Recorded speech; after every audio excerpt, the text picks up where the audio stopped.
Bom, primeiramente, gostaria de agradecer o convite. Fico imensamente honrado de estar aqui falando para os alunos da Rafaela, porque me sinto um aluno da Rafaela ainda até hoje, e vocês vão entender por quê. E para falar de um tema super interessante, né? Então, o tema da minha palestra vai ser Tempo, Espaço e Oportunidades, a biogeografia das nossas vidas. Quando a Rafaela me chamou para conversar com os alunos, e obviamente estendeu o convite a toda a rede Diptera e todos os curiosos aí em ciência e em especial em biogeografia, nós pensamos nesse tema porque, além de ser um tema super legal, né, é um tema que dá para abordar muitos assuntos e que a disciplina da biogeografia, a ciência da biogeografia é muito interessante, então desperta sempre muita curiosidade.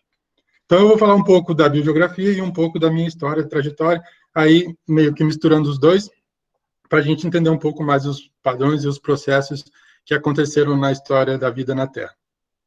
Então, como eu disse, eu sou João Manuel Fogaça, estou aqui agora fazendo pós-doc com o professor Cláudio Carvalho na UFPR e vou contar para vocês um pouco agora do que é a biogeografia e o que é a minha trajetória.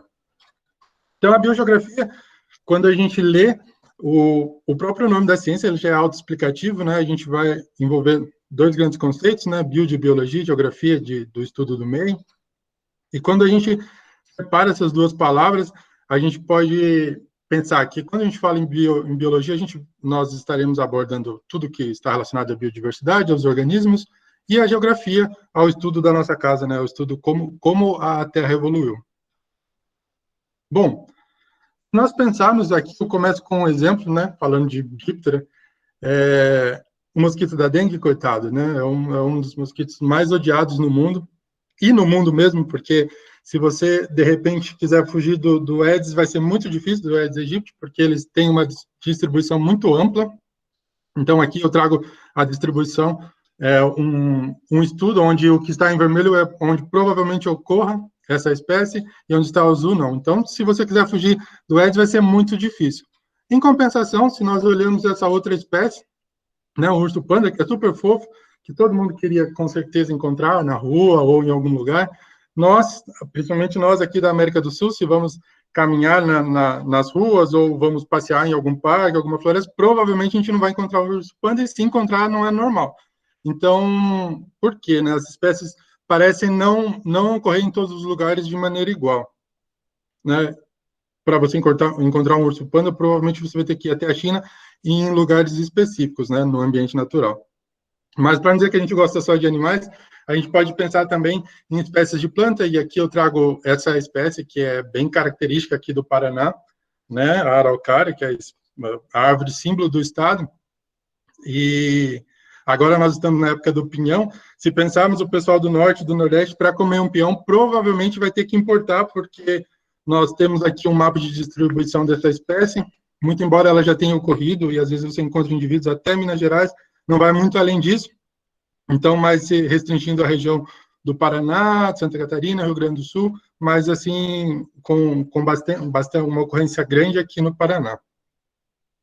Mas, para falar de biogeografia, a gente tem que definir o que é a biogeografia, né? Nós falamos agora de alguns exemplos de algumas espécies, e essa é uma inquietude que nós temos de por que algumas espécies ocorrem em alguns lugares, em outros lugares não, porque em alguns lugares tem mais, em outros lugares tem menos.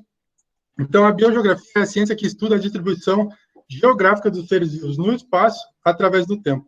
É uma frase muito bonita e ao longo da nossa palestra, a gente da nossa conversa, a gente vai entender um pouco melhor. Então, são três fatores que são muito importantes quando a gente vai fazer um estudo biogeográfico: o espaço, o tempo e a forma. E para falar sobre isso, eu vou começar contando uma história para vocês.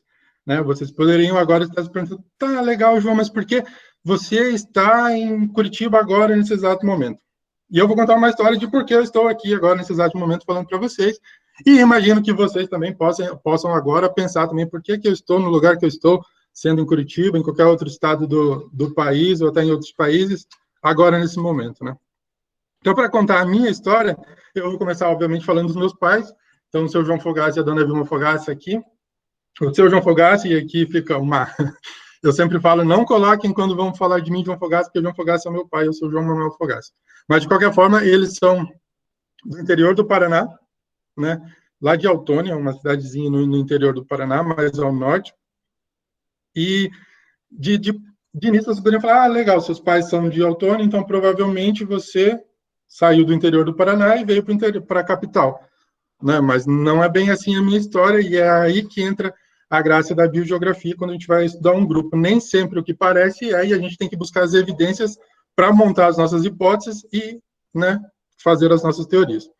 Então, meus pais se conheceram nessa cidadezinha, logo tiveram meus dois irmãos, né, mais velhos, o meu irmão mais velho e a minha irmã, mas as condições não eram tão boas na época no Paraná, então eles pensaram, bom, vamos pôr tudo que nós temos de importante na mala, né, no caso os meus dois irmãos, né, minha irmã e meu irmão, e vamos para um lugar que talvez seja melhor. Então eles se mudaram para o interior de São Paulo, para uma cidade chamada Botucatu. Chegando lá, meu pai levou a sério esse lance de deixar os descendentes, né, meus pais, e eles tiveram 6 filhos, né? Quando a gente olha aí, são todos meus irmãos, do mais experiente até né, eu aqui no caso. E há várias hipóteses de por que tantos filhos, e particularmente eu gosto mais da primeira, que meus pais tentaram até chegar próximo à perfeição, né? E essa eu gosto bastante. Mas tem a hipótese também de que eles foram tendo os filhos, e quando eu nasci, eu falei assim, nossa, se esse nasceu assim, é melhor não ter um outro, então eu sou o caçula. Todos os meus irmãos, então, já são casados, e já possuem os seus filhos, e eu tenho 9 sobrinhos. Então, a família é super grande, e é uma família comum brasileira, né? Uma família com muitos filhos. E eu tenho a tese de doutorado, a dissertação de mestrado, a tese de doutorado, e eu olhando por enquanto. Aqui eu trago algumas fotos da minha infância. Quem assistiu a minha última palestra lá no Guild, eu mostrei essa imagem, né? Falei de quando eu nasci, da minha relação com o Múcide. E aqui tem outras imagens, e aqui nessa imagem do meio em especial, dá para ver que eu já era uma pessoa que gostava do mato, e bem aqui, se vocês olharem, tem um Múcide. Não, é mentira, não tem. Acho que não tem, né? Mas já tinha uma relação aí. E aqui é uma foto minha na escola, e quando eu penso na escola, um dos fatores que me influenciaram que eu esteja aqui hoje são as minhas professoras do ensino fundamental. Então, todas, em especial a professora Lúcia, ela foi a minha professora no pré, que eu nem sei como chama hoje, mas antes de começar, né, o ensino, ela me deu aula, e depois ela me deu aula na terceira série também. E todas elas eu tenho contato ainda pelo Face, e é interessante isso, porque obviamente não estão todos aqui, mas através dela eu faço uma homenagem aos meus professores do ensino médio. Quando eu falei para vocês que meus pais foram para Botucatu, na verdade, meus pais não moravam necessariamente em Botucatu, porque Botucatu é uma cidade grande, e talvez vocês ficaram sabendo de Botucatu nas últimas semanas aí, porque o shopping inventou que poderiam entrar os carros, né, no interior do shopping, e isso ficou bastante conhecido nas mídias, mas isso não é o mais importante. Botucatu aqui, esse quadrado vermelho maior, nós morávamos no distrito, que fica na região periférica de Botucatu, né? Aumentando aqui esse quadro, então, essa foto é um pouco mais recente, mas nós vivíamos, meus pais ainda vivem, né? Nessa região aqui, que é Rubião, e aqui, nessa linha vermelha, tem a Unesp. E essa linha vermelha não é por acaso, na verdade, essa linha vermelha é um grande muro que separa a Unesp do distrito, porque são coisas que, muito embora esteja mudando com o tempo, era muito separado. Então, na minha infância, ir para a Unesp era ir para um hospital, porque lá tem faculdade de medicina. Então, era uma coisa ruim, porque eu só ia lá ou porque eu estava doente ou porque meus pais visitariam alguém que estava doente ou coisas do tipo. Então, não era uma relação muito boa. E, infelizmente, isso acontece com muitas famílias aqui que nem sabem que necessariamente a Unesp é uma universidade onde tem outras faculdades e não necessariamente só a de medicina. Mas isso mudou, porque essa professora, que é a professora doutora Lúcia Maria Paleari, ela era docente, hoje ela está aposentada, mas ela era docente do Departamento de Educação, de Biociências, e ela criou um projeto de extensão, chamado Projeto Colorir. E esse projeto, ele nada mais era do que nós íamos para a escola durante o período da manhã, e à tarde nós íamos para a Unesp estudar. E é meio louco você pensar que alguém sairia da escola no período da tarde, onde poderia brincar, fazer o que quisesse, e ia para a Unesp para estudar, e era necessariamente para estudar, porque ela nos ensinou uma coisa que fez total diferença na minha vida, que era o prazer pelo conhecimento. Então, lá eu conheci microscópio, eu conheci laboratórios, eu fiz muitas coisas que, na minha escola, infelizmente, não tinha a melhor estrutura, porque meu pai não poderia pagar as melhores escolas para que nós frequentássemos, então as escolas sempre foram públicas, eu sempre estudei em escola pública, Mas com o projeto, eu tive a oportunidade de conhecer um pouquinho mais do que é a ciência e de começar a construir essa relação com o conhecimento, de que, olha, o conhecimento talvez seja algo interessante, né? E foi nesse momento que eu conheci a Rafaela. Aqui é uma foto nossa de quando nós íamos para o projeto, eu aqui na minha, ainda entrando na adolescência, e com a Rafaela, que vocês já conhecem, né, a professora de vocês. E provavelmente nesse dia eu estava falando para ela que biologia não valia de nada, porque eu falei isso várias vezes para ela, e hoje estou aqui falando de biologia, mas eu falava para ela, biologia não serve para muita coisa. E ela lá, com a paciência, tentando ensinar, né?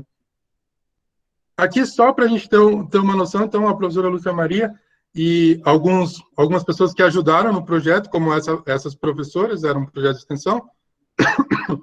Ela era, na época, ela era aluna de nutrição, a Rafaela, que era de biologia, e muitos outros alunos, o Walter, que era um técnico da, da universidade, ajudava a gente, dava aula de futebol. Eu acho que talvez é o que teve menos sucesso com a gente, porque ninguém virou jogador de futebol, mas enfim. Temos várias profissões e todos aqui morávamos em Rubião. Cada um seguiu o seu caminho, mas sempre pensando que a educação pode mudar e o conhecimento faz a diferença na vida de uma pessoa. Então, o dia que eu entrei na Unesp, porque, obviamente, daí eu continuei os meus estudos, passei no vestibular, e esse dia é o dia que eu fiz a minha matrícula, os meus pais me acompanharam, foi o dia que eu fui pela primeira vez na Unesp e me senti parte da Unesp, porque a partir daí eu era aluno da Unesp, então fiz a minha graduação, a graduação como é um momento especial na vida de todo mundo, e aqui nessa primeira foto foi uma coleta que eu fiz com os amigos do laboratório, lá do professor Francisco de Assis, professor Chicão, conhecido como professor Chicão, que foi quem apresentou o mundo dos insetos para mim, e também a biogeografia, que ele dava uma disciplina de biogeografia que era optativa, e nós fizemos, que na verdade nem chamava biogeografia, tinha um outro nome, mas era biogeografia, e a partir daí eu comecei a buscar mais conhecimento nessa área, principalmente com o trabalho com os insetos. Então, novamente, peguei o mesmo carro do meu pai, só que eu já não tinha nada mesmo para levar, só fui com o carro e saí de Botucatu, interior de São Paulo, e vim para Curitiba. Então, aqui a gente já pode ver que, na verdade, meus pais, né, se fosse pensar no centro de origem da minha família, do meu núcleo familiar, nós saímos do interior do Paraná, fomos para São Paulo e estou, na verdade, né, eu estou aqui em Curitiba agora. E só fazendo um link, já pensando na distribuição das outras espécies, né, dos outros indivíduos e de outros grupos, se nós não levantamos todas as evidências necessárias ou todas as partes da história, eu poderia dizer que eu saí de uma região do Paraná e fui para outra região do Paraná, sendo que eu passei lá por São Paulo. Então, isso na minha história não faz tanto sentido, mas para uma história de um grupo, de um organismo, é muito interessante a gente sempre levantar todas as evidências possíveis. Então, eu fiz o mestrado aqui com o professor Cláudio. O professor Cláudio já era muito conhecido, né? Hoje ainda é, mas né, nessa época já era muito conhecido, e eu falei, nossa, vou fazer estágio com ele. Levei muito tempo para mandar um e-mail, já falei isso para ele, que tinha muito medo, que eu achava que ele nem ia responder meu e-mail. Falei, pô, quem é esse Zé Mané vindo lá de São Paulo, né? Mas ele me respondeu, foi super legal. O dia que eu cheguei para falar com ele, ele falou, professor, legal, professor de biografia, eu quero trabalhar com biogeografia. Ele falou, que legal, então vamos revisar um gênero. E daí, no começo você não entende muito, mas ao longo da história vocês vão entender. Então, eu revisei o gênero Lisp, que é um gênero que tem distribuição em todo o mundo, né? Mas eu revisei só as espécies aqui da região neotropical. E comecei o doutorado. Essa é uma foto que eu recebi por WhatsApp. Desculpa. No dia que eu passei no doutorado, e daí dá para ver a alegria, porque imagine, né, na minha família nunca ninguém nem tinha feito universidade, e se tudo desse certo, nós teríamos na família um doutor. Isso foi um momento de muita alegria para toda a família. Então, fiz o meu doutorado também, continuando trabalhando com músculo, e tive a oportunidade de conhecer outros lugares. Então, fui para a Europa, conheci, aqui está o Ponte, que é um dos maiores pesquisadores em músculo. Quem assistiu a minha outra palestra, eu falei dele também. Um super inglês e super gente boa. Tive a oportunidade de conhecer o Museu de Londres, onde eu conheci essa estátua de Darwin, que é só uma estátua, mas todo biólogo que vai para lá tem que tirar uma foto aí, porque é um momento muito especial. Participei de congressos internacionais, então vocês vão vendo que aquele menininho lá de Rubião Júnior, né, que viria na periferia de uma cidade, olha onde chegou pelo conhecimento. E aqui o dia que eu fiz a defesa, no dia da minha defesa, que meus pais também estavam, que eu tenho o privilégio dos meus pais me apoiarem em tudo. E aqui foi uma foto que eu estava explicando para eles que aquele pessoal da banca, por mais que não parecesse, eles gostam de mim, gostavam, eu acho, né, de mim. Mas, enfim, e durante o doutorado eu fiz alguns trabalhos, e eu vou falar de algum deles mais para frente, quando a gente entrar necessariamente em bibliografia. Mas aqui são 3 trabalhos que já estão publicados, e todas essas imagens aqui são espécies novas, ou algo novo para a literatura. Mas até aqui eu contei a minha história.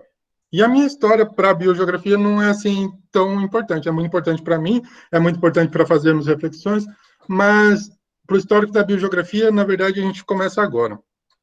E desde sempre, nós buscamos entender por que as espécies ocorrem em alguns lugares e em outros lugares não. Né? Eu já repeti essa pergunta, porque essa é a pergunta central da biogeografia, e a gente vai entender como cada um agora desses, que eu não vou falar extensamente de cada um, mas algumas ideias de cada um deles, entenderam esse processo das espécies. E para começar a falar de biogeografia, eu vou dividir a biogeografia em 2 grandes períodos, o período pré-evolutivo e o período evolutivo. E também em dois processos, dispersão e vicariância. Vicariância a gente vai ver mais para frente, quando ela surgir na história, mas agora a gente vai conversar um pouco mais sobre dispersão. E quando a gente fala sobre dispersão, a gente pode começar pensando que nós temos uma área ancestral, né, uma área inicial, e essa área, no decorrer do tempo, que essa flecha aqui, em todos os meus esquemas, vai significar o tempo. Então, aqui eu tenho uma área ancestral e uma barreira.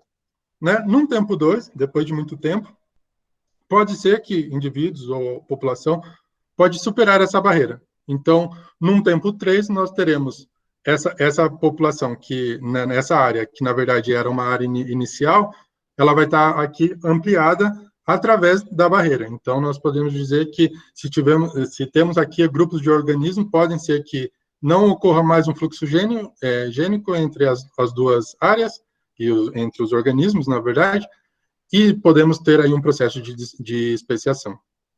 Então, esse foi o processo que foi utilizado para entender por que as espécies estão onde elas estão por muito tempo. E se nós formos pegar a história, né, logo lá no início, as primeiras teorias para entender como que a vida surgiu e como que a vida está onde ela está hoje foi embasada em textos religiosos. Obviamente que no mundo nós temos vários tipos de religiões, né, mas aqui nós, da parte ocidental do mundo, temos uma influência muito grande da Bíblia. A Bíblia fala, né, que Deus criou o mundo. Logo lá no primeiro capítulo, em Gênesis, já explica de como aconteceu isso, como Deus criou tudo e como Deus criou o homem. E estava indo tudo bem até o homem começar a fazer muita coisa errada, e Deus um dia falou, olha, não, isso não deu certo, vou acabar com o homem. Mas ele viu em Noé uma esperança, então ele falou para Noé, construa uma arca, e nessa arca coloque uma espécie de cada, um indivíduo de cada espécie, macho e fêmea, para que eles possam procriar depois. Então, nós começamos aqui de um lugar, de um centro de origem, podemos dizer assim, onde Deus criou a vida, e daí essa vida se espalhou por todo o planeta, ele criou em algum lugar, obviamente, para depois também, quando a arca passou o dilúvio, a arca atracou em algum lugar, dizem que foi na Armênia, e a partir daí seria um novo centro de origem, onde as espécies começariam a se reproduzir e povoar todo o planeta. E esse pensamento dispersalista das espécies surgirem num lugar e, né, ocuparem um outro, levou muito tempo. Tanto é que, se pegarmos aqui Linneu, quase 2000 anos depois, ainda tinha esse pensamento dispersalista. Então, ele estudando, Linneu, praticamente todo mundo conhece, todo mundo que já algum dia fez alguma coisa com taxonomia ou estudou alguma coisa sabe, né? Porque ele é considerado o pai da taxonomia. Ele, aqui, no caso, estudando a flora, ele propôs uma teoria de que lugares com climas parecidos deveriam ter as mesmas espécies, né? Isso foi um começo de tentar entender por que as espécies estão onde estão, mas ainda pensando que as espécies surgiam num lugar e aí sim ocupavam um segundo lugar, provavelmente. Logo depois, a gente pode falar um pouco sobre Buffon, já não mais estudando a flora, mas a fauna. Ele estudou os mamíferos que ocorriam no Antigo e no Novo Mundo, que é um jeito não muito correto de falar, porque Não existe mundo novo, mundo antigo, né? Existe o conhecido e o desconhecido. Mas, enfim, estudando a fauna de mamíferos desses dois lugares, ele viu que, na verdade, não necessariamente os mamíferos que ocorriam aqui nessa região ocorriam nessa região, por mais que tivessem ambientes parecidos ou não.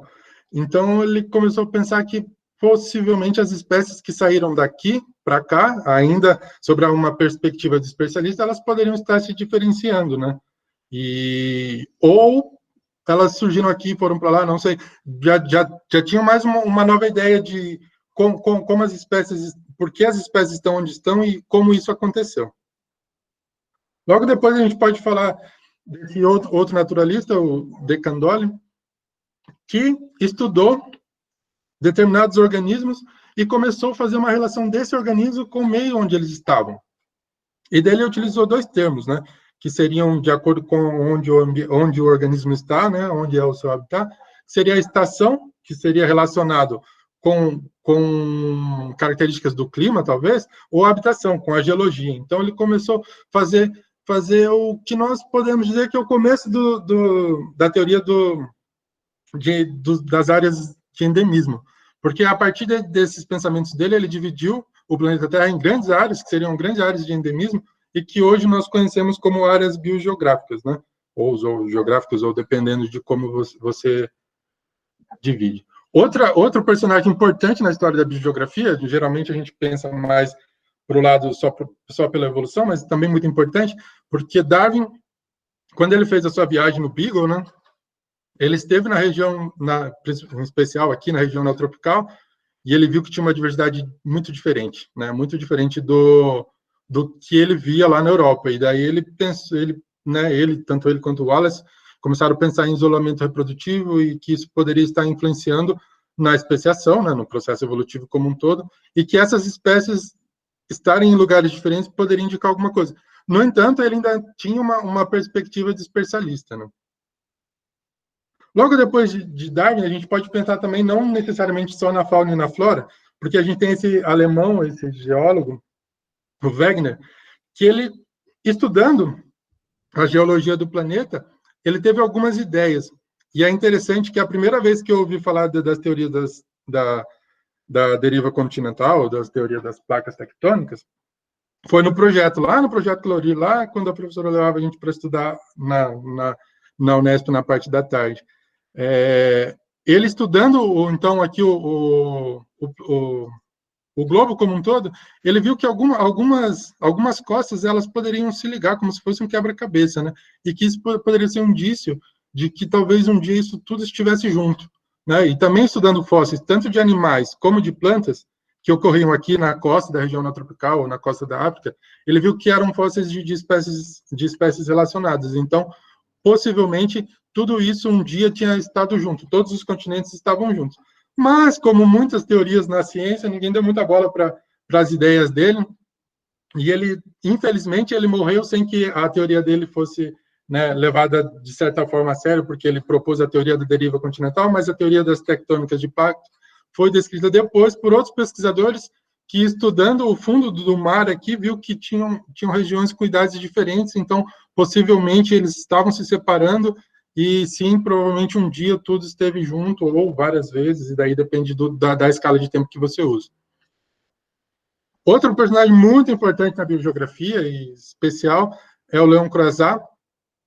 Ele viveu na Europa, viveu nos Estados Unidos, viveu até aqui na América do Sul, na Venezuela, por um bom tempo, e ele ele proporcionou para a biogeografia algumas ideias que revolucionaram o estudo da biogeografia, porque ele foi o pai da vicariância. E agora a gente vai estudar o segundo modelo de especiação que é conhecido e que é um pouco diferente da dispersão. Então, a gente imagina que aqui a gente tem uma área ancestral, que nós denominamos de AB, e também, novamente, pensando numa linha do tempo, né? Então, num tempo posterior, depois de muito tempo, pode surgir uma barreira nessa área, e essa barreira, com o tempo, pode fazer com que os organismos que vivem nessa área A e B possa não ocorrer aqui eu só tomar água ali. Um minuto, gente. Acabou com o um fluxo gênico, fazendo com que possa ocorrer aqui duas linhagens, as linhagens A e B, e isso dando origem a novas espécies. E isso revolucionou o pensamento, porque quando a gente pensa em dispersão e vicariância, nós temos algumas diferenças básicas entre elas, e uma delas é que, quando a gente pensa em dispersão, a área inicial e a área aqui no tempo 3, ela é maior, e em vicariância não necessariamente, porque a área pode ser a mesma, simplesmente com uma grande barreira, que pode ser uma cadeia de montanhas, ou um grande rio, ou alguma coisa que possa separar essas populações. Mas uma diferença importante entre a dispersão e a vicariância é que a dispersão ocorre com indivíduos, com uma espécie, e é ao acaso, não é um processo que vai acontecer com vários organismos ao mesmo tempo. Então, a vicariância, ela trouxe um poder explanatório de por que as espécies estão onde elas estão um pouco maior, e, na verdade, bem maior.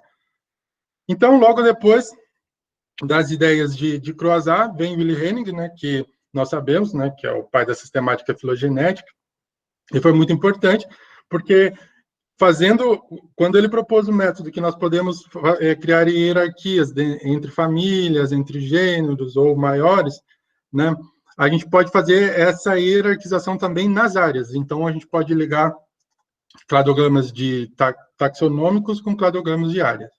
E isso é o embasamento para a biogeografia cladística, né, que a gente vou mostrar agora alguns modelos de cladogramas aqui. Então, a gente pensa novamente numa área, num determinado tempo. Então, a gente tem uma área que nós vamos chamar de A, B e C. Depois de passar o tempo, essa área pode se separar, tendo uma área A e uma área A, B, C. E, ao longo do tempo, também pode ocorrer outra separação, e aí nós podemos ter, no tempo 3, três áreas distintas, a área A, B e C. Né? Esse esquema nós podemos representar de uma maneira diferente. Então, um cladograma aqui da área, onde nós teríamos aqui uma área, seria a área ancestral, A, B, C, depois separando entre a área A e a área B e C, onde a área B e C estariam mais relacionadas entre elas do que com a A, e isso também nós poderíamos estudar em grupos de organismos. Então, um organismo onde aqui a gente tem três espécies hipotéticas, a espécie 1, 2 e 3, e elas podem ter esse mesmo tipo de relacionamento. Então, ter uma espécie, né, teríamos um ancestral aqui, uma espécie, 2 e 3, sendo que 2 e 3 estão mais relacionadas entre elas do que com a 1, e isso nós poderíamos fazer essa relação aqui com a área. Então, a biogeografia cladística, sendo uma das perguntas principais dela também, porque as espécies ocorrem onde elas ocorrem, nós podemos utilizar o estudo da filogenia de um grupo e juntar com o estudo da área e também, talvez, propor hipóteses biogeográficas. Então, no primeiro aqui nós temos um cenário geológico, no segundo nós temos um cladograma geológico, né, o cladograma da área, e aqui a gente tem um cladograma taxonômico. Mais recente, né, depois de ter falado um pouco do histórico aí da biogeografia histórica, tem a filogeografia. E a filogeografia, ela traz uma inovação muito grande, porque ela vai relacionar disciplinas microevolutivas com macroevolutivas. Quando a gente pensa em biogeografia histórica, a gente pensa mais nas disciplinas macroevolutivas, mas a filogeografia consegue conciliar todo esse estudo, ou seja, fazer uma integração entre essas áreas. E principalmente estudando os genes. E daí aqui eu fiz um esquema muito simples para entendermos um pouco sobre a filogeografia. Então, novamente, a gente fala das áreas, né, que podem ser separados, né, ao longo do tempo, e daí a gente pode fazer um cladograma de área, e podemos pensar que organismos vivem nessas áreas, eles estão separados, e fazer também um estudo filogenético para ver a relação entre esses organismos, e agora com a filogeografia, também fazer um estudo dos genes, para ver se a história dos genes ela é congruente com a história do organismo, que também seja congruente com a história da área, e isso tudo pode fazer com que a gente tenha hipóteses biogeográficas mais embasadas. O estudo da molecular em biogeografia é muito importante, né? Quando a gente falou em toda a história da biogeografia histórica, a gente viu que sempre falando em grandes grupos, né, em muito tempo, e quando a gente estuda a genética de um organismo, a gente está estudando um indivíduo. Quando a gente estuda um indivíduo, a gente pode contar uma história mais recente. Então, essa é uma diferença muito grande. Mas quer dizer que a biologia molecular é mais importante para a biogeografia do que qualquer outro tipo de evidência? Necessariamente não, porque, na verdade, o mais interessante na biogeografia é que tudo seja estudado junto. Agora eu vou falar para vocês um pouquinho de alguns trabalhos que eu publiquei que tem alguma relação com trabalhos biogeográficos, né? Então, em 2015, eu fui para a Colômbia, fazia parte do meu doutorado, e lá eu conheci a professora Marta, que é a responsável do laboratório em Medellín, na Colômbia. E no laboratório dela tem material de toda a Colômbia, mas tem um material muito especial que é oriundo de vários páramos, né? E páramos são essas regiões de altas altitudes, já acima de 3 mil metros de altitude, e que tem uma fauna e uma flora muito características. Eu estou falando para vocês desde o começo da minha palestra de que as espécies, elas ocupam lugares distintos, lugares diferentes, a gente não vai encontrar as mesmas espécies em lugares, ou pode, ao contrário, também encontrar espécies que estão em todos os lugares. Mas lugares característicos como esse, como o páramo, eles são importantes, porque eles podem ser áreas endêmicas, ou seja, que nessa área só ocorrem espécies que só ocorrem aqui. E estudando o material dessa área, a gente achou alguns indivíduos que chamaram muita atenção. E por quê? Em Mucide, nós temos vários tipos de aparelho bucal, mas aqui eu trago 12 que são os mais comuns, tanto aqui da esquerda, da mosca doméstica, né, que é um aparelho sugador, mas os grupos que eu trabalho dentro de Mucide, eles são todos predadores. Então, na Proboste, a gente tem esses dentes prestomais aqui, que são esses mais escuros, que são utilizados na hora da predação. E todos os espécimes, os indivíduos, os gêneros, as espécies dentro do grupo que eu trabalho, eles são predadores. E quando a gente achou esse organismo, esse indivíduo, ele não tem os dentes desenvolvidos. E, além disso, ele tem aqui na Proboste a labela totalmente desenvolvida, que é uma coisa muito diferente dentro do grupo que eu trabalho. Mas é um bicho de páramo, e é um bicho de uma região específica, de um lugar que tem características específicas. Então, os organismos podem estar adaptados a esse ambiente. Então, nós vamos estudar a fundo a morfologia desses indivíduos e chegamos à conclusão que, não somente pela Proboste bastante diferenciada, mas também por todo o corpo, ele é bastante diferente quando nós pensamos nos outros mucídeos, então, que era um gênero novo endêmico do páramo, pelo conhecimento que nós temos até hoje, endêmico do páramo. E daí nós descrevemos esse trabalho, né, em conjunto com o professor Cláudio e com a professora Márcia Cury, do Rio de Janeiro, descrevemos e com a Sandra Pérez, que é uma aluna da professora Marta, descrevemos esse gênero. Outro trabalho muito interessante é esse gênero de Apson. Apson é um gênero que ocorre só na região neotropical e são conhecidas 12 espécies atualmente. É um gênero bastante diferente dos demais mucídeos também, principalmente, é fácil de identificar porque ele tem os olhos reduzidos e também ele tem o palpo aqui muito alargado. Quando a gente olha o palpo do gênero novo, que nós descrevemos em 2019, nós vemos que praticamente a largura do palpo é a mesma, da base até o ápice. Mas quando nós olhamos aqui em Apson, nós vemos que o palpo ele tem um alargamento muito grande. E outra coisa bastante interessante desse grupo é que a distribuição dele, até então, era conhecida somente para a região sul da América do Sul, ou seja, aqui na Argentina e no Chile. Então, essas 12 espécies conhecidas, elas estavam distribuídas nessa região. E o professor está fazendo, com outros alunos, fazendo coleta, nenhum páramo também, a mais de 4.700 metros de altitude, eles resolveram utilizar a rede de coleta e viram uma mosquinha voando e coletaram. E quando não, a surpresa, né, a surpresa maior foi que, na verdade, essa mosquinha é um indivíduo pertencente a esse gênero que só tinha registros aqui para a parte sul da América do Sul, que é uma coisa que quando um biogeógrafo vê, já fala, eixe, o que é isso? Como assim? Por quê? E aí a gente vai estudar. Então, nós fizemos, esse é o espécime, apenas, só tem um espécime, só um indivíduo, um macho, né, por sorte, porque fica mais fácil de fazer a identificação e de fazer a análise filogenética. Então, nós fizemos uma análise cladística, né, e vimos que essa nova espécie está relacionada com essas duas outras espécies que têm distribuição aqui para a região sul, obviamente, porque todas elas só ocorriam aqui, mais no sul da América do Sul, mas isso é interessante, porque ela poderia sair basalmente, mas não ele saiu juntamente com essas espécies, o que podem surgir várias hipóteses aí biogeográficas para distribuição geográfica desse grupo.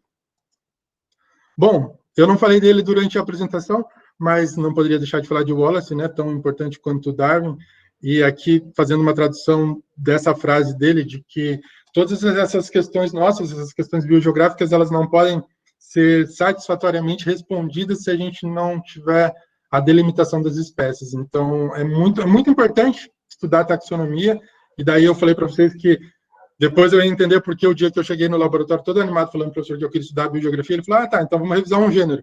E hoje eu sei que isso é muito importante. Né? E o Wallace já falava isso, né? Muito importante.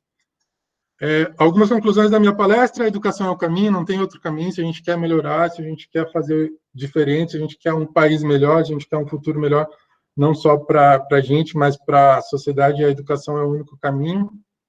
A biogeografia é uma das disciplinas mais instigantes e integrativas da biologia. Nós vimos que a gente pode fazer o estudo da área, o estudo da ecologia, o estudo dos genes, o estudo de muita coisa, e tem muita coisa ainda a ser feita, que é a próxima conclusão, que há muito trabalho a ser feito na taxonomia. Se você pegar a taxonomia de Must, que é o grupo que eu trabalho, tem muita coisa a fazer, então imagine aí taxonomia de todos os grupos de organismos, não só de animais, mas de botânicos, então tem muita coisa a fazer.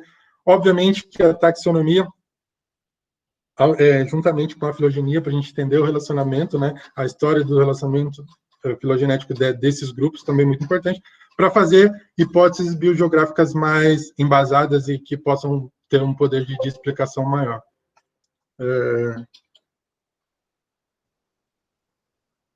Precisamos valorizar os professores de ensino médio e fundamental. Infelizmente, com a foto que eu coloquei das minhas professoras, basicamente era para dizer que elas são importantes, né? E eu coloquei professoras porque geralmente, né, são professores, né? Poucos homens, né, dão aula no ensino, principalmente no ensino fundamental. Então, é importante fazer a valorização desse profissional. Como também é muito importante, são muito importantes, essenciais os projetos de extensão na universidade. E lá na Unesp, eu não sei se é porque talvez eu me envolvia mais com essa parte, porque eu estava na graduação, mas eu via mais projetos de extensão. Aqui na UFPR, isso já não é um dos pilares mais fortes da universidade, pelo menos do que eu conheço, né? Também não posso falar da universidade como um todo, mas é muito importante, porque eu posso dizer que eu sou fruto de um projeto de extensão. Se não fosse o projeto de extensão, hoje eu não estaria aqui falando para vocês, com segurança, eu não estaria aqui hoje falando para vocês sobre biogeografia, sobre a minha história, sobre tudo isso que eu falei nesses momentos. E também é importante porque, como no ano passado, no começo do ano passado, que começou toda aquela luta para dizer que a universidade é importante, por exemplo, na minha casa, minha mãe, ela começou a luta antes de mim, porque ela já sabia que era importante, porque ela viveu toda essa história do projeto, e ela sabia que a universidade ela faz a diferença na vida das pessoas, da comunidade, da sociedade em si. Também precisamos de mais mulheres nas ciências, porque se vocês... Obviamente, eu não falei dos estudos mais recentes em biogeografia, que não era esse o intuito da palestra, mas falei de poucas mulheres, e se a gente pegar o livro de biogeografia, né, que é uma importantíssima contribuição, e que quem quer estudar biogeografia, principalmente aqui da região neotropical, é interessante ler esse livro, mas dos 36 autores dos capítulos, somente 6 são mulheres, então precisa de mais mulheres na ciência, não tem como negar. E Must, né, isso eu acho que é uma das únicas verdades absolutas da ciência, que Must é a família mais legal de Diptera, isso eu não preciso ficar falando muito, porque vocês sabem que é. E, de certa maneira, eu já agradeci as pessoas que eu coloquei as fotos, né, durante a apresentação, mas aqui eu queria agradecer os amigos que também são importantes durante todo esse processo, né, se não fossem todos eles, a gente não conseguiria suportar, principalmente nesse momento da pandemia, e em especial o Alejandro, que está me aguentando esses 4 meses sozinho, coitado. Agora você pode virar para a pessoa que está do seu lado e falar obrigado por me aguentar na quarentena, porque não é fácil. Bom, era isso que eu tinha para falar para vocês hoje.